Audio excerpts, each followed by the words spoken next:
Olá novamente, estamos aqui continuando nossas aulas, agora continuando nossas aulas do oitavo ano.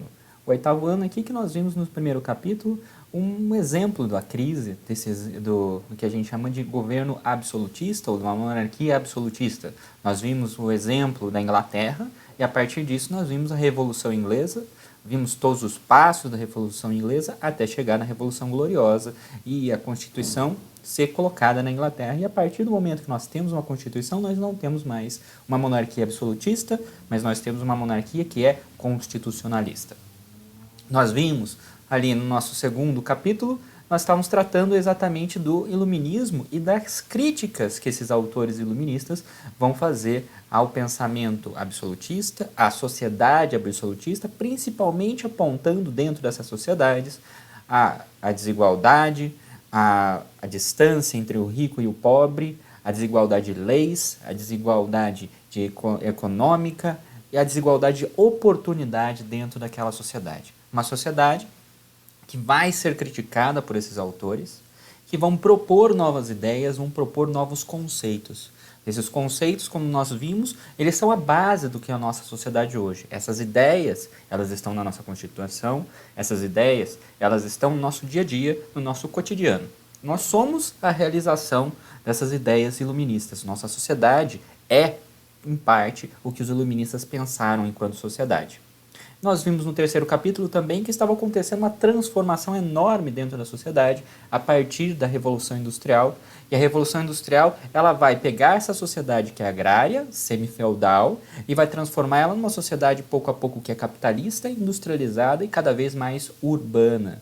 Nós vimos, então, os passos da Revolução Industrial, nós vimos que essa Revolução Industrial ela não vai acontecer do dia para a noite, vai ser um processo que vai transformar essa sociedade, e essa sociedade vai chegar ao final da Idade Moderna com esse evento gigantesco aqui que vai acontecer, que vai dividir o que é a Idade Moderna do que é a Idade Contemporânea. A Revolução Francesa vai ser o marco que vai dividir a Idade Moderna da Idade Contemporânea. Nós vamos ver aqui, nesse capítulo então, nesse quarto capítulo aqui que nós vamos começar hoje, por que a Revolução Francesa foi tão importante, porque foi esse evento gigantesco dentro da história da humanidade, que vai separar a história, vai ser um marco na história, que vai dividir o que é a Idade Moderna do que é a Idade Contemporânea. A Revolução Francesa, ela é o maior medo das elites de qualquer sociedade, da nossa sociedade, por exemplo. A Revolução Francesa foi exatamente o momento no qual os pobres da sociedade francesa, aqueles miseráveis, aqueles analfabetos da sociedade francesa, eles vão se revoltar contra os privilégios dos ricos e a partir do momento que eles se revoltam, eles vão eliminar esses ricos, eles vão ali retirar esses privilégios dos ricos e a partir disso nós vamos tentar aqui montar uma sociedade que seja mais igual, que seja mais fraterna, que seja mais tolerante com as pessoas e não trate de maneira autoritária as pessoas. A sociedade francesa ela vai jogar as ideias do que nós temos hoje. A sociedade francesa e a Revolução Francesa aqui vão jogar a base do que é os nossos valores, do que é o nosso código de moral, nosso código de ética, o que é a nossa Constituição hoje. Então vamos ver aqui, passo a passo, esse evento. Vai ser um evento de 10 anos, então ele vai ter idas e vindas, golpes e contragolpes dentro da Revolução Francesa. Então a gente vamos ir aqui passo a passo para a gente não se confundir aqui e não acabar aqui se perdendo no meio do caminho. Agora vamos lembrar de algumas coisas aqui. Primeiro, essa sociedade que nós temos aqui na modernidade é uma sociedade que nós podemos dizer que ela é uma transição. Ela é uma transição entre uma sociedade feudal e uma sociedade capitalista. Entre uma sociedade feudal, no qual a sociedade é agrária, é rural, e as pessoas, os servos, por exemplo, eles estão presos ao campo. Se você nasceu em uma propriedade, você vai trabalhar naquela propriedade para o resto da vida, você vai trabalhar dentro daquela propriedade, você vai trabalhar para aquele senhor, para aquele nobre no qual você nasceu para o resto da sua vida, e uma sociedade capitalista, no qual nós temos aqui uma sociedade que vai se tornando cada vez mais urbana, uma sociedade que vai ter mão de obra assalariada. Você não é mais servo, você não está pagando tributo para o seu senhor, você não está trabalhando para o seu senhor para pagar tributo para ele. Agora você vai ganhar por aquilo que você faz, mas você vai trabalhar e você vai ser explorado do mesmo jeito. Nós temos aqui um modelo de sociedade que vai se transformar em um outro modelo de sociedade que a gente vai entender ao longo dos próximos capítulos. O que é a sociedade moderna, então? Ela é, em parte, feudal, ela tem todas as tradições, ela tem todas as ideias do que é uma sociedade feudal, ela ainda tem a grande presença da religião como uma sociedade feudal, mas ela vai se tornando cada vez mais, ao longo do tempo, capitalista. Então é uma sociedade em transição. E essa sociedade em transição, ela vai ter algumas características que nós vamos lembrar aqui. Primeiro, do ponto de vista político, nós temos aqui o absolutismo. Então nós temos aqui uma sociedade que acredita que o poder absoluto tem que estar na mão do rei. Segundo, do ponto de vista econômico, nós vamos ter aqui o mercantilismo. O mercantilismo, que é aquela teoria econômica do absolutismo, que vai dizer que, primeiro, o Estado tem o dever e tem a função de intervir dentro da sociedade. Então, o Estado ele tem que controlar a economia e se ele achar que tem alguma coisa errada, tem alguma coisa que não está funcionando na economia, ele tem que ir lá e intervir. Ele tem que ir lá e meter o dedo e fazer com que a economia ela sempre vá para os interesses de todos. Ela tem que ir em direção ao interesse de toda a população. Mas o mercantilismo também acreditava no metalismo. Acreditava que quanto mais metais, quanto mais ouro, quanto mais prata uma sociedade tinha, mais rica essa sociedade ia ser. Então, o mercantilismo também acreditava que nós tínhamos que fazer o protecionismo. Ou seja, nós tínhamos que proteger a nossa produção, nós tínhamos que proteger nossos agricultores, nossos artesãos, a produção industrial do nosso país, criando barreiras, criando impostos para os produtos que vêm de outros países. Então, por exemplo, como é que nós protegemos a indústria brasileira dos produtos baratos da China? Nós criamos imposto para que quando os produtos da China entrarem aqui no Brasil, eles estiverem mais caros. Isso se chama protecionismo. A partir dessas ideias, o que nós vamos ter aqui do ponto de vista cultural é uma sociedade que começa com o renascimento cultural, ela vai começar ali com aquelas ideias renascentistas, com o humanismo, com a ideia de valorização do ser humano, mas principalmente a ideia de ciência e a ideia da razão acima de todas as coisas. A razão como essa ferramenta que nós vamos utilizar para compreender o mundo que está à nossa volta. A partir do momento, então, nós temos ali a sociedade moderna fazendo uma transição entre essa sociedade medieval, que é uma sociedade que é religiosa e acredita na fé como centro de todas as coisas, e uma sociedade que acredita que a ciência e a razão é o centro de todas as coisas, que nós vamos ter ali no final da sociedade moderna e início da sociedade contemporânea. E do ponto de vista religioso, essa idade moderna ela vai ser marcada por esse confronto entre a reforma protestante e a reforma católica. Nós vamos ter durante toda a sociedade moderna, nós vamos ter o confronto entre católicos e protestantes. Ora católicos, ora protestantes, mas os dois vão ali tentar se exterminar, vão tentar matar um ou outro. Nós temos uma sociedade que está em estamentos, que está em camadas. Nós temos 3 camadas, nós temos 3 estamentos. A partir do momento que você pertence a um grupo, você vai permanecer naquele grupo até o resto da sua vida. Então, nós temos aqui o primeiro estado, primeiro camada dessa sociedade estamental, dessa sociedade em camadas, vai ser o clero. O clero, nós vamos dividir aqui em alto clero e baixo clero. O alto clero sendo os bispos, arcebispos, o papa, e o baixo clero sendo os padres, os monges, aqueles que trabalham em paróquia. No segundo estado, nós vamos ter aqui a nobreza de sangue, que é aqueles que são descendentes nobres, o sanguinho azul. E nós vamos ter aqui a nobreza de toga, que vai ser aquela pessoa, aquela família que se enriqueceu ao longo do tempo. E a partir do momento que ela se enriquece, ela se torna tão importante que ela ganha um título de nobreza ou ela compra um título de nobreza. E nós temos o terceiro estado, que é o povão, a plebe. O resto. Esse povão, a plebe, o resto, ele vai ser geralmente ali em cerca de 90% a 95% da população.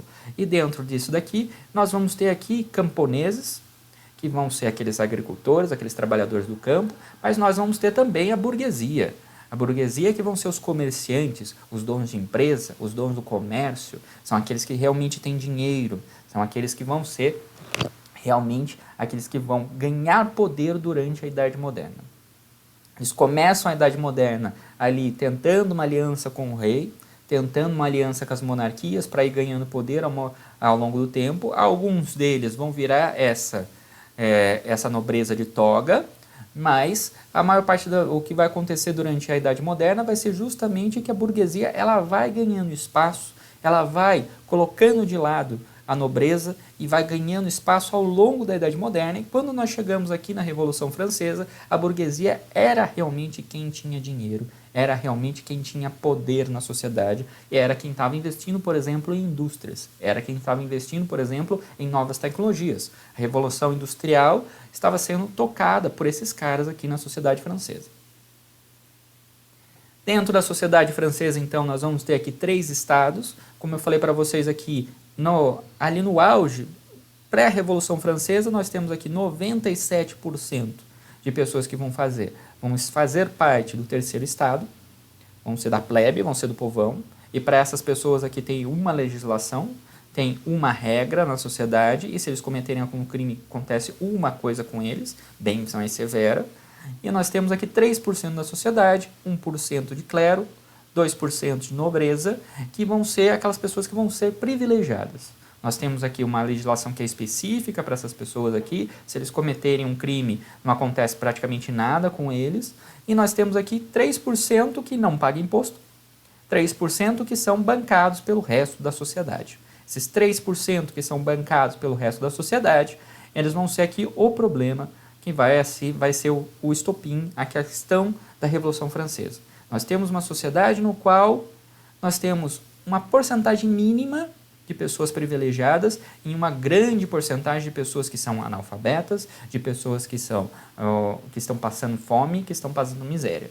E em muitos casos, daria para comparar a sociedade francesa pré-Revolução Francesa à nossa sociedade brasileira hoje. Justamente porque a sociedade brasileira hoje é quase tão desigual ou tão desigual quanto essa sociedade francesa que nós temos aqui. Esses 3 estados aqui, então, são o que compõem a sociedade. A sociedade francesa, nesse momento aqui, pré-Revolução Francesa, ela tem 25 milhões de pessoas. 20 milhões de pessoas vivem no campo. Então, é uma sociedade agrária, é uma sociedade rural. É uma sociedade agrária, uma sociedade rural que está tentando se industrializar, está tentando se modernizar. Nós temos aqui o clero como primeiro estado, a nobreza como segundo estado, tanto o clero como a nobreza compõem 3% da sociedade, enquanto que nós temos aqui no terceiro estado, nós temos aqui ao resto da população, a plebe, a burguesia. Tudo está aqui no terceiro estado. E é esse terceiro estado que vai pagar todos os impostos, uma carga altíssima de impostos.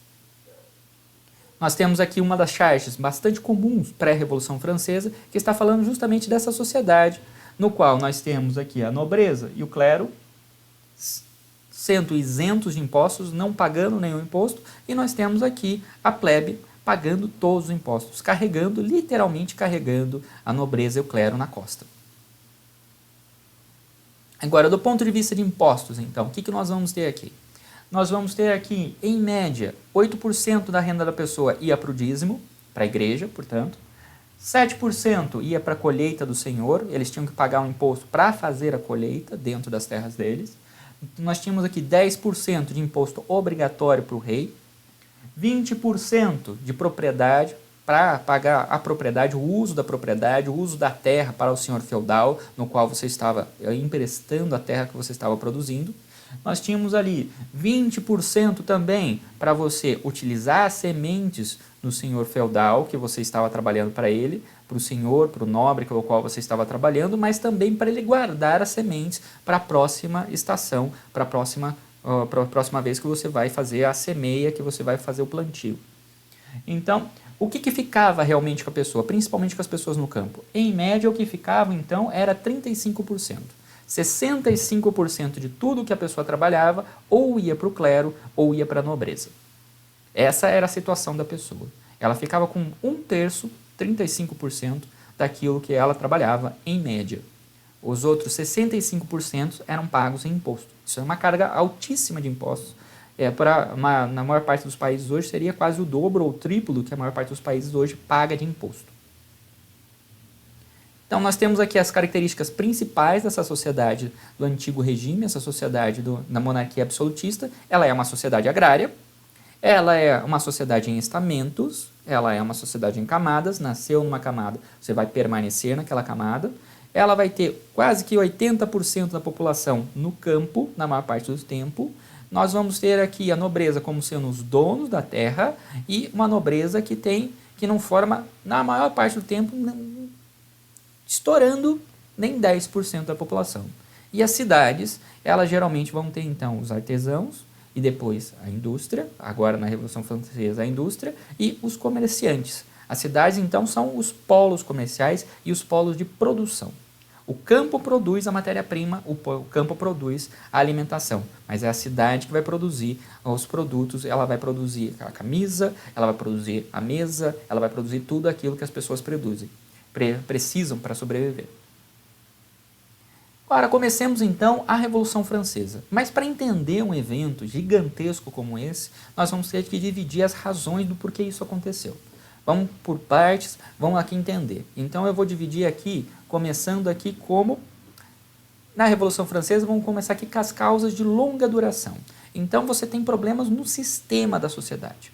E a partir do momento que você tem problemas nesse sistema social, nós vamos ter essas causas de longa duração. O que seria? Nós temos aqui um antigo regime que está em crise. Ele está sendo criticado. Nós vimos ali no segundo capítulo, nos autores iluministas, como ele está sendo criticado e o que está sendo criticado nele. Mas agora nós temos uma crise do absolutismo, mas nós vamos ter aqui também um momento no qual, lá nas colônias, lá na América, o que está acontecendo também é um colapso do sistema colonial. A França, a Inglaterra, a Espanha e Portugal não estão dando conta de manter as colônias. E estão tendo cada vez mais problemas de manter essas colônias e manter a fidelidade das pessoas que estão lá nas colônias. As colônias que eram exploradas, as colônias que estavam enriquecendo, que foram utilizadas para enriquecer esses países na Europa, agora não estavam mais dando conta. E a partir disso nós vamos ter revoltas, nós vamos ter cada vez mais reclamações do ponto de vista das colônias. Agora, nós vamos ter então uma crise dessa teoria mercantilista, que não vai mais dar conta de conseguir administrar a sociedade. Toda teoria econômica ela tem os seus limites, toda teoria econômica tem os seus problemas, e o mercantilismo, nesse momento, vai demonstrar os seus problemas. Principalmente porque o mercantilismo ele não lida com problemas sociais, como a desigualdade social ou a questão de distribuição de renda. Ele lida com os problemas de enriquecer a sociedade, mas ele não lida com os problemas de distribuição de renda. Quando você não tem distribuição de renda numa sociedade, acontece o que aconteceu nessa sociedade francesa. Nós temos uma camada de rico que vai ficando cada vez mais rica e cada vez menor, e uma camada de pessoas que são miseráveis, que estão passando fome, cada vez maior também. E por último, nós temos as ideias iluministas que vão passar a ser distribuídas na sociedade, principalmente na forma de panfletos, principalmente na forma de leituras comunitárias. As pessoas pegavam o livro dos autores iluministas e liam em público. E a partir disso eles começavam a discutir essas ideias dos autores iluministas, discutindo também as críticas que essas pessoas estavam fazendo. Agora, nessas causas de longa duração, então, nós temos um sistema que tem uma desigualdade social que é brutal. Essa desigualdade social ela vai levar as pessoas a se revoltar frequentemente. No campo, na França, isso se chamavam jacqueries. Nós tínhamos ali pessoas no campo se revoltando, principalmente contra aqueles senhores feudais que abusavam dos seus impostos, que abusavam da população.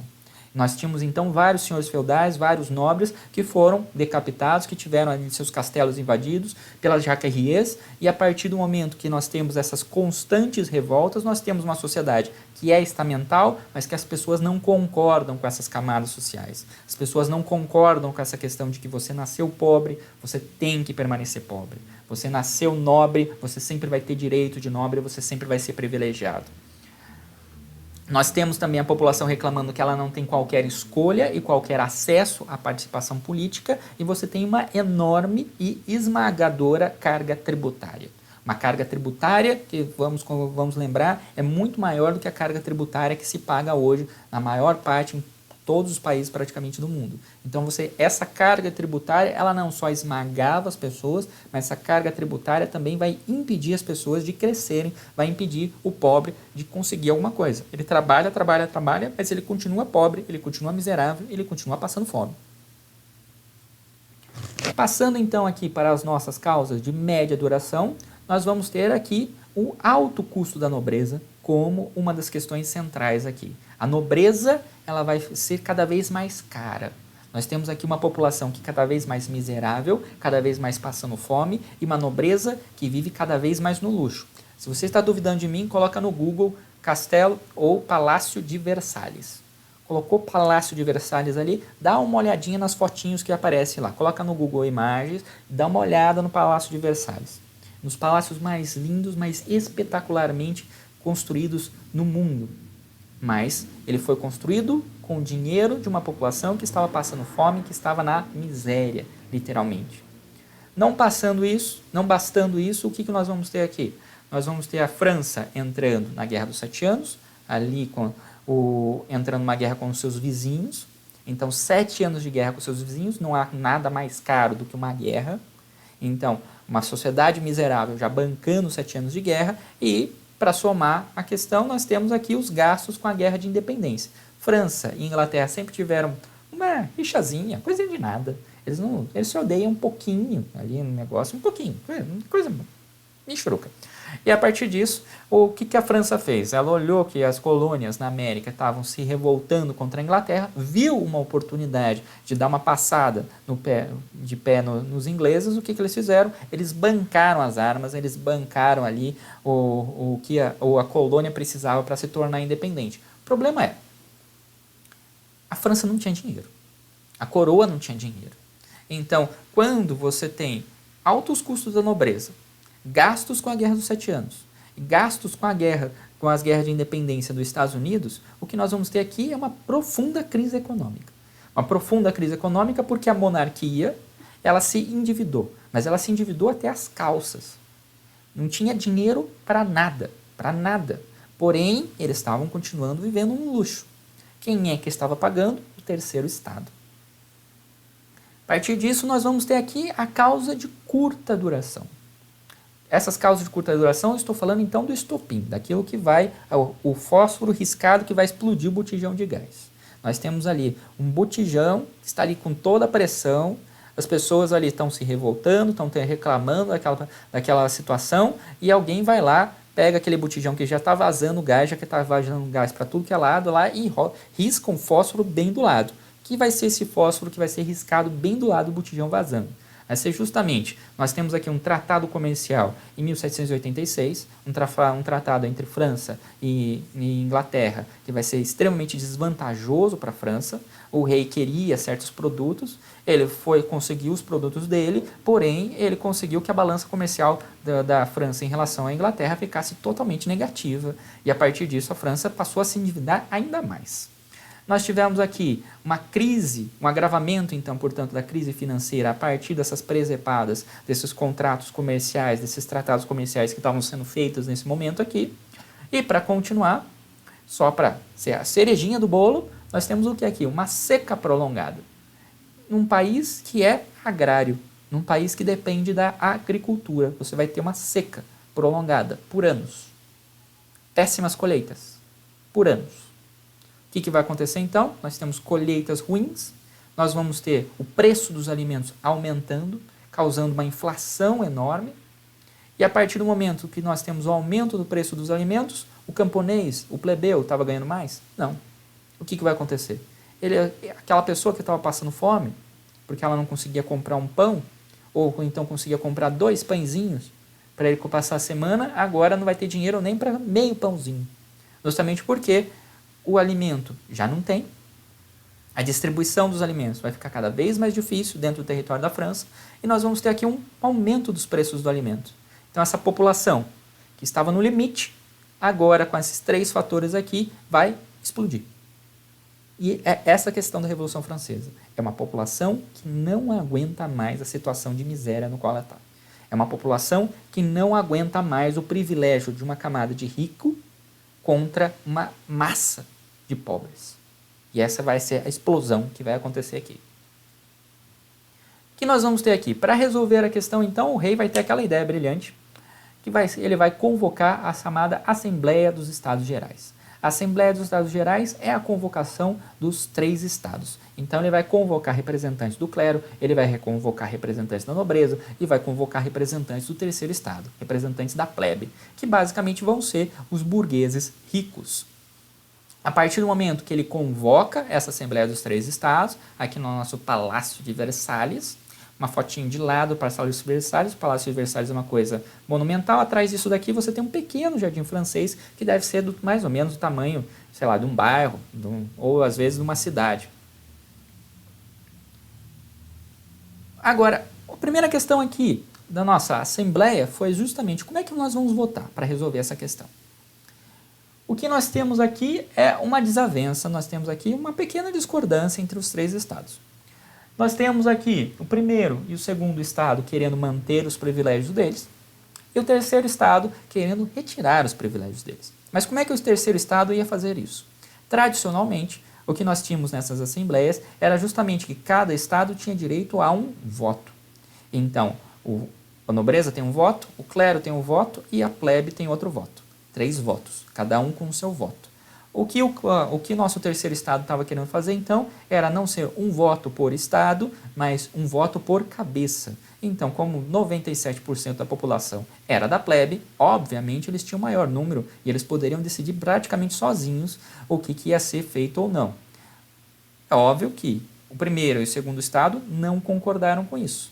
E a partir do momento que o primeiro e o segundo estado não concordam com isso, o primeiro e o segundo estado fazem pressão no rei para que o rei não concorde com isso também, e a partir disso nós vamos ter o terceiro estado tentando reformar, tentando modificar a sociedade para tentar responder a essa crise, e o primeiro e o segundo estado, o clero e a nobreza, tentando manter os seus privilégios a qualquer custo.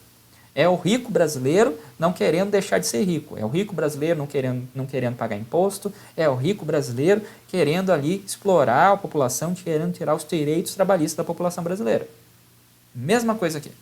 O rico querendo ficar rico, o rico querendo pagar menos imposto, o rico querendo ter mais vantagem do que ele já tem. O que nós vamos ter aqui então? O terceiro estado não vai concordar com isso, o rei vai tentar desfazer a nossa assembleia aqui, mas o terceiro estado não vai concordar com essa dissolução, com ele desfazer a assembleia. Então o terceiro estado aqui, ele vai então se armar, e a partir disso nós vamos ter as figuras aqui do sans-culotte, que recebem esse nome justamente por causa dessa calça esquisita aqui, meio labrejo que eles têm aqui.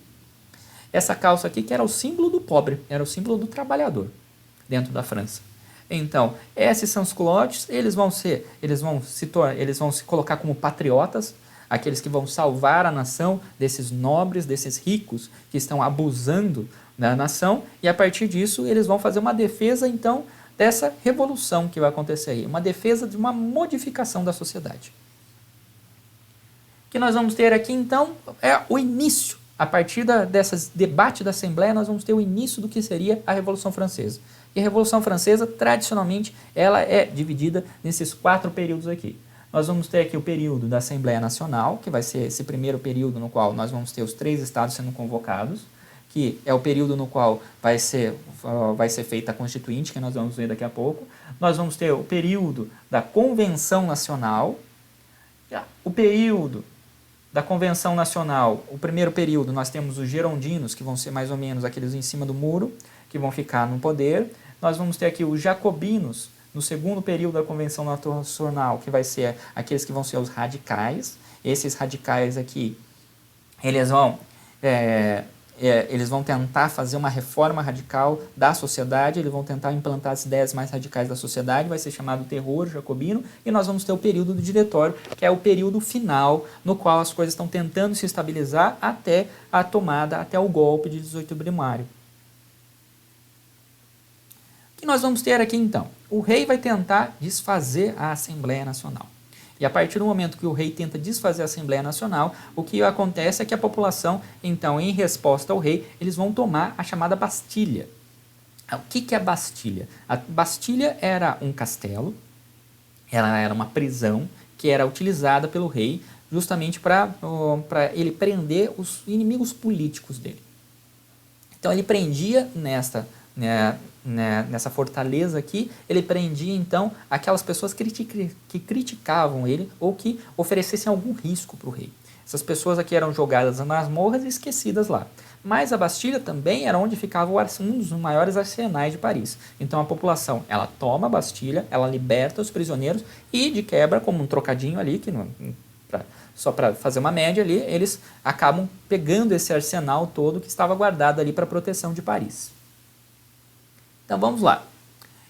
Pegando aqui a sequência então, em 9/7/1789, nós temos aqui a proclamação da Assembleia Constituinte. 14/7, só uns dias depois, o povo parisiense ele vai tomar de assalto a fortaleza da Bastilha. E nós temos aqui o início da chamada Revolução Francesa, com a tomada da Bastilha. No mês 8, nós já vamos ter aqui a Assembleia Nacional abolindo os direitos feudais, ou então abolindo os direitos da nobreza. O que nós vamos ter aqui logo depois, quase 20 dias depois, também no mês 8, nós vamos ter essa Assembleia Nacional fazendo a declaração dos direitos do homem e do cidadão, a declaração dos direitos humanos. E a partir disso, eles estão falando que as pessoas têm direitos iguais, que todos somos iguais perante a lei, todos temos os mesmos direitos. Então, eles não somente estão abolindo os privilégios da nobreza, mas eles estão abolindo os privilégios do clero, da nobreza, de todas as pessoas que possam ser privilegiadas, declarando todos iguais perante a lei. Com isso, nós vamos ter aqui uma nova constituição do clero. O clero ele vai ser subordinado ao Estado. E a partir do momento que o clero está subordinado ao Estado, nós vamos aqui com uma opção bastante simples. Você, como padre, se você está na França, você pode aceitar essa nova constituição do clero e permanecer na França, ou então você pode ali fugir da França. Muitos deles, muitos nobres, muitos padres, quando isso começou a acontecer aqui, fugiram da França. Fugiram da França porque viram que a população não iria sossegar, não ia ser um fogo de palha, ia ser agora uma coisa séria que estava acontecendo ali. A população realmente chegou e deu um basta naqueles privilégios da nobreza. Então a nobreza pegou as suas carruagens, encheu todos os seus baldinhos de ouro e levou para fora do país, levou aqui, fugiu da nação. Ao mesmo tempo, o que está acontecendo fora da França? Os países fora da França, os países que ficam em torno da França, eles estão vendo o que está acontecendo, eles têm reis, eles têm monarquias, eles têm sociedades que são tão desiguais quanto, sociedades que elas têm problemas sociais iguais ao da França, e a partir disso nós vamos fazer uma primeira confederação, uma primeira aliança dos países que estão ali em torno da França para tentar abafar isso. Essa aliança está sendo feita ali na surdina e ela está sendo feita com a ajuda do rei da França, que não está gostando nada da história do que está acontecendo. Então Luís XVI, ele vai ali tentar fugir do país para tentar se juntar ao exército que essa aliança estava fazendo. O problema é, ele é reconhecido e ele é preso antes de ele conseguir sair do país. A partir disso, o que nós temos ali é a Áustria e a Prússia tentando invadir a França, e a partir do momento que a Áustria e a Prússia tentam invadir a França e reestabelecer a monarquia absolutista, reestabelecer os direitos do rei, reestabelecer os direitos da nobreza, reestabelecer os direitos do clero, nós vamos ter aqui os revolucionários aqui organizando o seu exército e conseguindo parar essa primeira aliança que vai tentar invadir a França. Essa aqui é a Declaração dos Direitos do Homem e do Cidadão, a base do que é a Declaração dos Direitos dos Seres Humanos, os direitos humanos que nós temos hoje. Essa declaração, ela está colocando basicamente o que nós temos aqui na nossa Constituição. Cada um é igual perante a lei. E ela está colocando aqui os direitos de cada pessoa a partir do nascimento dela. E o que a sociedade deve fazer em prol dela, deve fazer por ela. Agora nós temos então a Nacional Constituinte. Passando aqui para a fase, nós temos aqui o rei preso e o rei ele vai ter que aceitar uma nova Constituição. E a partir do momento que nós temos essa nova Constituição, nós temos aqui essa Constituição que é baseada na Declaração dos Direitos do Homem e do Cidadão e ela extingue os privilégios dos feudos, extingue os privilégios da nobreza e vai extinguir os privilégios do clero. A partir disso, as terras da igreja, que era a maior proprietária de terra da França, para variar, ela vai ser confiscada e a partir do confisco das terras da igreja, os padres eles vão ter que aceitar. Ou eles ficam na França e eles são agora funcionários do Estado francês, ou eles vão sair da França e eles continuam como funcionários ou continuam sendo fiéis ao papado. Ou você obedece o Estado francês, você continua como padre, fazendo a sua religião do jeito que você quer. Porém, agora você obedece o Estado francês ou você continua obedecendo o Papa e sai da França. Essa Constituição é de 1791 e a partir disso ela vai estabelecer o voto censitário, principalmente para homens. Você vai poder votar na população, principalmente para homens, mas ela vai restabelecer uma tripartição de poderes. Então, a partir de agora, nós temos executivo, judiciário e legislativo. Coisa estranha, né? A gente nunca viu falar isso, não temos na nossa sociedade. Sim, veio daqui. O que nós vamos ter então? A partir do momento que nós temos a primeira Constituição, nós temos ali essa Assembleia Constituinte sendo dissolvida e a partir disso nós temos ali a eleição de uma Assembleia Legislativa. Essa Assembleia Legislativa, ela vai ter como maioria a burguesia, principalmente a alta burguesia. Os grandes comerciantes, os ricos, vão estar ali no poder. E a partir desses ricos que vão estar no poder, nós vamos ter ali algumas pessoas que ainda vão estar favoráveis à monarquia, que nós vamos chamar de gerondinos, e nós vamos ter uma minoria dentro dessa assembleia aqui, que vão ser os jacobinos, aqueles mais radicais, que querem realmente mudar tudo dentro da sociedade. Luís XVI, então, ele é forçado a declarar guerra. Vamos lembrar que ele tentou fugir e está preso no momento. Ele é forçado a declarar guerra na Áustria e na Prússia, que eram os aliados dele. O povo parisiense, ele vai ocupar os palácios da família real, ele vai ocupar as propriedades da família real. E o povo parisiense, liderado pelos jacobinos, liderado pelo Robespierre, pelo Danton, pelo Marat, pelo Saint-Just, ele vai massacrar, ele vai passar a prender e massacrar os nobres, os padres que sejam contrários à ideia da Revolução. É o chamado Massacre de Setembro. Aí vai começar uma tradição da Revolução Francesa, que é a tradição da guilhotina. Você não concordou com a Revolução Francesa, você vai para a guilhotina. Para quem não lembra que a guilhotina é justamente aquele negócio que você coloca a cabeça ali e vem aquela lâmina lá do alto e corta a cabeça. Então nós temos aqui as tropas francesas derrotando então essas tropas invasoras, de fato derrotando definitivamente essas tropas da Prússia e da Áustria que estavam tentando invadir a França e restaurar a monarquia. E a partir disso nós vamos ter aqui uma segunda fase. Agora nós não estamos mais tentando fazer uma constituição, nós estamos aqui na fase da convenção. Nós temos aqui os membros que foram escolhidos ali, tanto os girondinos, jacobinos ou dessa planície do pântano que vão estar ali sendo escolhidos, eles vão formar essa convenção e vão tentar reorganizar o país com base nas ideias da Revolução Francesa. Agora, vamos deixar claro o que são esses negócios que eu estou falando de jacobinos, de girondinos ou então dessa planície do pântano que eu estou falando aí. Para vocês que não lembram, então vamos lá. Girondinos é aqueles que estão à direita, a alta burguesia. Então são aqueles que querem que a sociedade permaneça do jeito que ela está. Ser de direita significa que você quer que a sociedade permaneça do jeito que ela está. O que era a ideia desses caras? Retira a nobreza, que era um bando de parasita que não servia para nada, e agora entra os burgueses, a alta burguesia, entra os ricos no lugar deles. Então eles não querem que a sociedade mude. Eles querem que a sociedade permaneça com a mesma estrutura, eles querem que a sociedade permaneça com a mesma organização. O que eles querem? Eles querem o lugar dos nobres. Eles querem o lugar daquelas pessoas que tinham privilégios. Então nós temos aqui os ricos, aqueles que são donos de indústria, aqueles que são donos de comércio, eles querem aqui ter poder político, eles querem aqui ter privilégios. Os jacobinos são aqueles que sentam à esquerda. Então, esses jacobinos, eles vão ser a pequena burguesia, mas principalmente eles vão ser os trabalhadores pobres, os representantes dos trabalhadores pobres, os representantes dos sans-culottes. Então, estar à esquerda, ser de esquerda, significa que você quer mudar a sociedade, que você quer mudar a organização da sociedade, que você quer mudar a forma como uma sociedade está estruturada. Você quer que a sociedade mude. Você olha para essa sociedade, vê uma sociedade injusta e quer mudar a sociedade. Sim, esquerda e direita vem daí. A definição de esquerda e direita vem daí.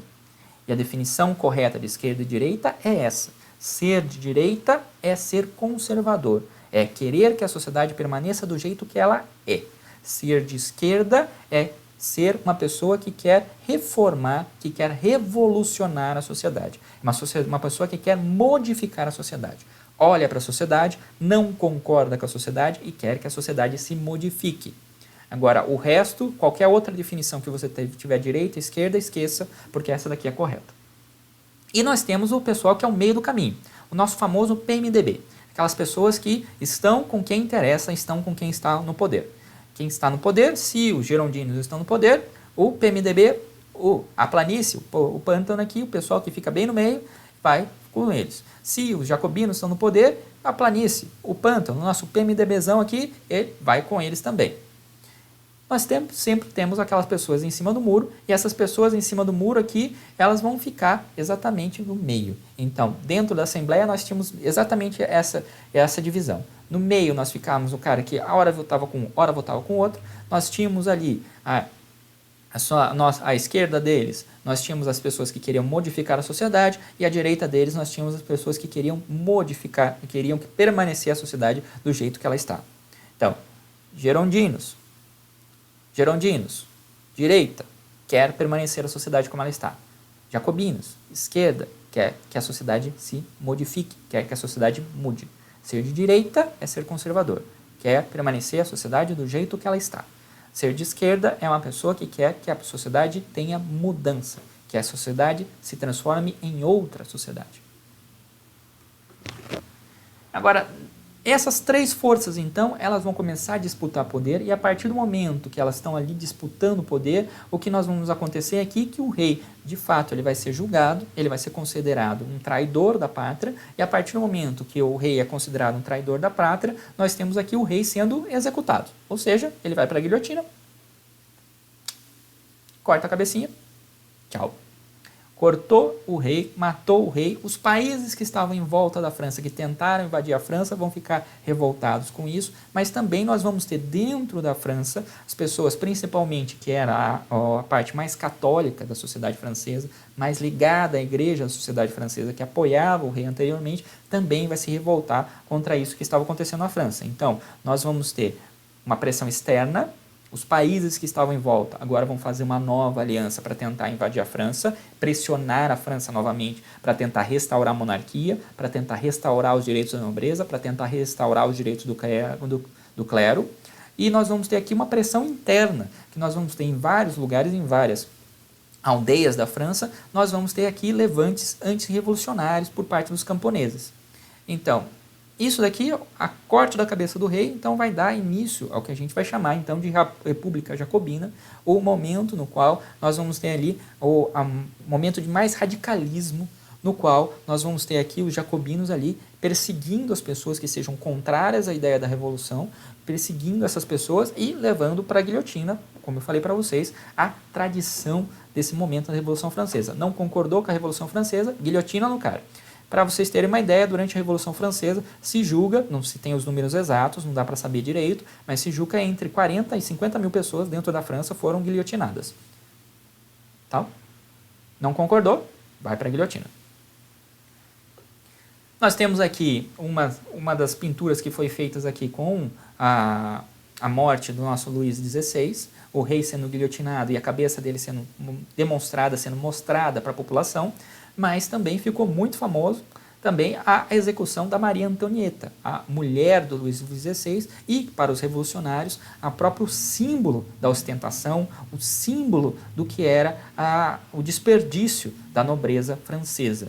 A Maria Antonieta, de maneira justa ou injusta, alguns dizem que ela foi injustiçada, que ela foi somente vítima de uma fake news, mas o que aconteceu aqui que foi a Maria Antonieta, ela foi o foco de todas as críticas, ela foi o foco de todo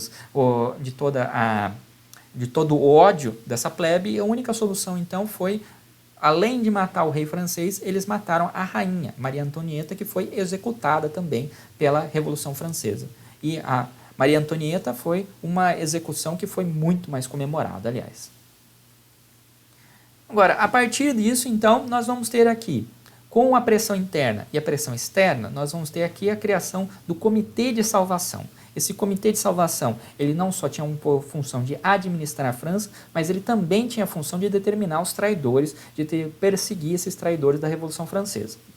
Nós temos ali o primeiro ano da Revolução com Constituição, e nós temos ali a Revolução Francesa. A partir do momento que ela entra nesse novo momento, nós temos as forças que estavam contrárias a essas ideias radicais começando a agir, e elas começam a agir por assassinar alguns líderes da Revolução Francesa. O primeiro assassinado, que vai se tornar o grande mártir, o grande santo da Revolução, que vai ser martirizado pela essa fé na Revolução Francesa, vai ser Marat, e Marat vai ser assassinado por um gerondino, vai ser assassinado justamente por uma pessoa de direita. E a partir do momento que essa pessoa de direita assassina essa pessoa de esquerda, então aí os jacobinos eles vão acelerar essa perseguição e eles vão passar a matar, eles vão passar a guilhotinar todas aquelas pessoas que eles consideravam como traidores, todas essas pessoas que criticavam eles. Nós temos então uma luta interna dentro dos jacobinos, dentro desse comitê que estava comandando a França, e a partir disso, o que nós vamos ter aqui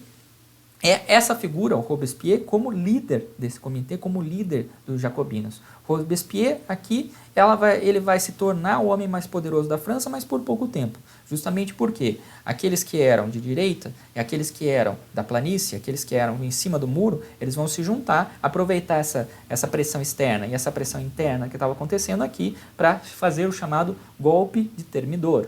E a partir do momento que você tem o golpe de 9 do Termidor, você vai ter aqui a alta burguesia, você vai ter aqui os gerondinos tomando o poder, e a partir do que eles tomam o poder, eles seguem a tradição da Revolução Francesa, obviamente. Qual que é a tradição da Revolução Francesa? Guilhotina. Então, o que vai acontecer aqui com os líderes jacobinos que antes estavam guilhotinando todo mundo? Eles vão para isso, guilhotina. A partir disso, então, nós vamos ter aqui o último período da Revolução Francesa, que é o período do diretório. E esse diretório, nós vamos ter aqui a eleição de 5 pessoas que vão ser responsáveis, então, por organizar, por estarem como autoridade máxima na França. Nós vamos ter a formação aqui de 2 câmaras, essas 2 câmaras legislativas que vão passar a fazer a administração e a legislação da França, os Conselhos dos Anciãos e o Conselho dos 500, mas nesse momento aqui já tínhamos o destaque de uma figura não pouco famosa, nem um pouquinho famosa, chamada Napoleão. Napoleão Bonaparte, ele vai ser o general da Revolução Francesa.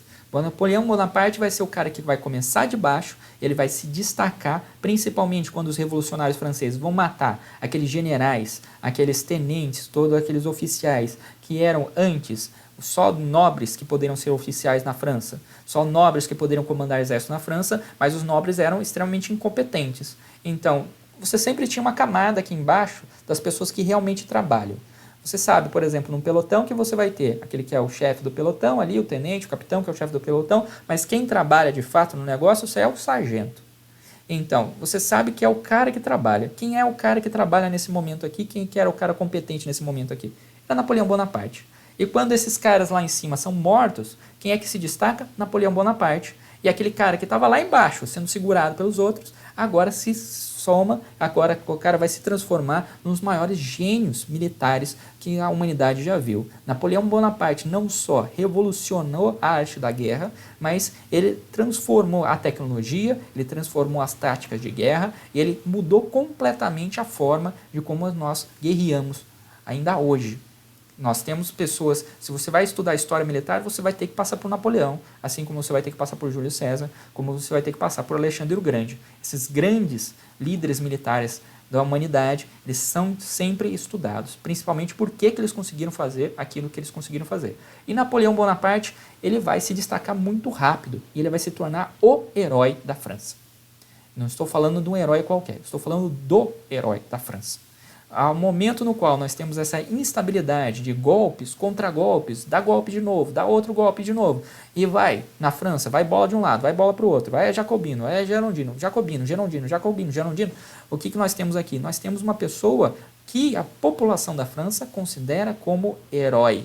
Uma pessoa que pode salvar a França e pode estabilizar a França depois de 10 anos de revolução. Então, Napoleão vai ser essa figura.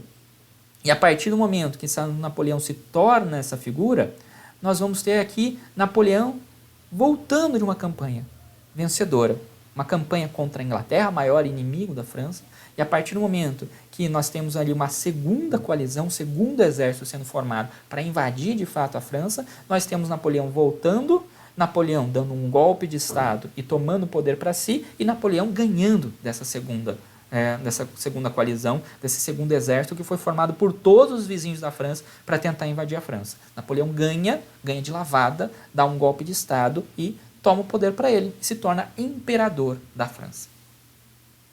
Mas isso é para os próximos capítulos, isso é nosso Era Napoleônica, nosso próximo vídeo.